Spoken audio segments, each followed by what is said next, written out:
कृष्णं सगद्गतं पीतभीतः प्रणम्य अर्जुन उवाच स्थाने ऋषिकेश तव प्रकीर्त्या जगत्प्रदर्श्यत्यनुरज्यते च रक्षांसि भीतानि दिशो द्रवन्ति सर्वे नमस्यन्ति च सिद्धसङ्गाः तस्माच्चकेन न मेरन्महात्मन् गरीयसे ब्रह्मणोऽप्याधिकर्ते अनन्तदेवेश जगन्निवास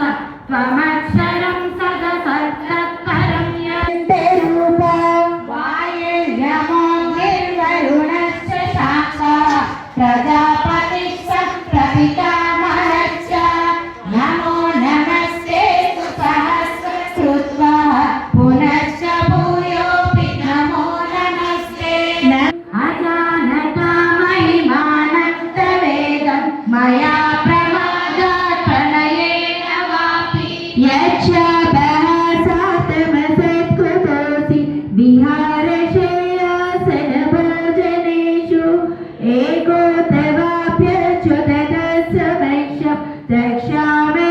त्वामहमप्रमेयम् पितासि लोकस्य चराचरस्य त्वमस्य पूज्यस्य गुरुर्गरीयान् न तस्य मोक्षाभ्यधिकः कुतूयो लोकत्रयेभ्य प्रतिमप्रभावः तस्मात् प्रणम्य प्रणिधाय कायं प्रसादे त्वामहमीशमीड्यं पितेव पुत्रस्य सखेव सख्यः प्रियः प्रियायार्हसि देव सोढुम् अदृष्टपूर्वं हृषितोऽस्मि दृष्ट्वा भयेन च प्रव्यथितं मनो मे